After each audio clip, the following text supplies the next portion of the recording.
नमस्कार। आज read aloud day है और मैंने सोचा कि मैं आपके लिए एक प्यारी सी छोटी सी नटखट सी कहानी पढ़ती हूँ। नरेंद्र कोहली जी की कहानी है एक दिन मथुरा में तथा अन्य कहानियाँ। इस पुस्तक में से मैं एक कहानी पढ़ने जा रही हूँ जिसका शीर्षक है गुड्डू की अम्मा। गर्मियों के दिन थे। रात को घुटन के कारण गुड्डू को अच्छी तरह नींद नहीं आ रही। सुबह सुबह जब कुछ ठंडी हवा चली तो उसे गहरी नींद आ गई, पर माँ ने उसे गहरी नींद से ही जगा दिया। उठ गुड्डू, देख तो सही, धूप कितनी चढ़ाई है। दिन भर सोया ही रहेगा क्या? सोने दो ना माँ। नहीं नहीं, उठ। बच्चों को ऐसी बुरी आदतें नहीं सीखनी चाहिए। गुड्डू समझ गया, माँ अब और सोने नहीं देगी। आंखें मलता हुआ वह उठकर चारपाई पर बैठ गया। सुबह की ठंडी ठंडी बयार चल रही थी। उसे चारपाई पर बैठे रहना भी भला लगा। अब उठ भी, बैठा ही रहेगा क्या? उठ, ब्रश कर, नहा धो, दूध पी ले।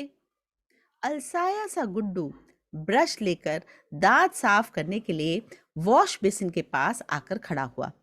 उसके हाथ चलते जा रहे थे और वह शीशे में अपना चेहरा देखता जा रहा था। उसे याद आया, पिछले महीने शहर में लगी प्रदर्शनी में उसने कई विचित्र दर्पण देखे थे। वे दर्पण बड़े मजेदार थे। किसी में चेहरा बहुत पतला और लंबूदार हो जाता था और किसी में चपटा और मोटा। बाद में उसे पापा ने बताया था कि यदि शीशा समतल ना हो, ऊपर की ओर उभरा हुआ हो या भीतर की ओर दबा हुआ सा, तो ऐसी स्थिति में प्रतिबिंब का आकार बदल जाता है। अब ब्रश लेकर ही खड़ा रहेगा क्या? घंटे भर से दांत ही घिसे जा रहा है, अब नहा भी ले।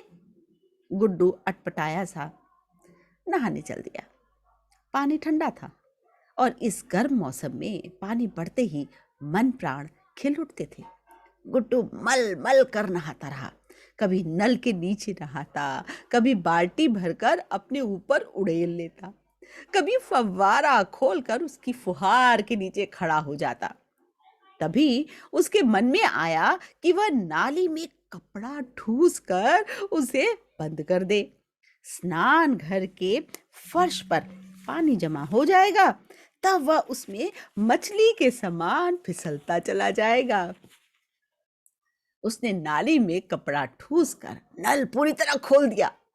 धीरे धीरे पानी जमा होता जा रहा था। माँ ने दरवाजा खटखटाया। सो गया क्या? कब तक नहाता रहेगा? बाहर निकल।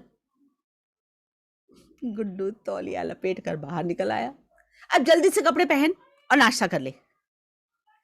गुड्डू ने जल्दी जल्दी कपड़े बदले और आकर खाने की मेज पर बैठ गया। माँ ने उसके सामने प्लेट रख दी।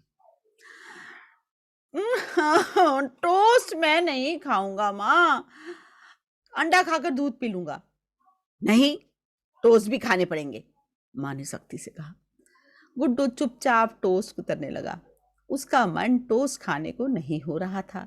इस समय तो कोई ठंडा ठंडा पेय पदार्थ मिल जाता तो अच्छा रहता। गरम गरम टोस्ट तो जैसे मुंह में गड़ने लगते थे और गले से नीचे उतरते ही नहीं थे। खाने की इच्छा न भी हो तो मुंह भी लार नहीं बनाती। तभी उधर से माँ आई। जल्दी खत्म कर भाई, मुझे मेज भी साफ करनी है। तुम तो बैठ जाते हो तो बैठ ही जाते हो, मुझे काम भी करना है या नहीं? गुड्डू सोचने लगा, अब दिन भर यही चलेगा। वह खेलने बाहर निकल जाएगा तो माँ कहेंगी चल घर, दिन भर बाहर ही खेलता रहता है। घर में होगा तो कहेंगी कभी बाहर भी निकला कर, दिन भर घर में घुसा रहता है। पढ़ेगा तो कहेंगी कुछ खा भी ले, खेलेगा तो कहेंगी अब पढ़ भी ले। अब जब पढ़ने बैठेगा तो कहेंगी अब सो जा, सो रहा होगा तो कहेंगे अब उठ भी। आखिर उसकी अपनी कोई इच्छा नहीं है क्या? उसे अपनी इच्छा से कोई काम करने का अधिकार कब मिलेगा?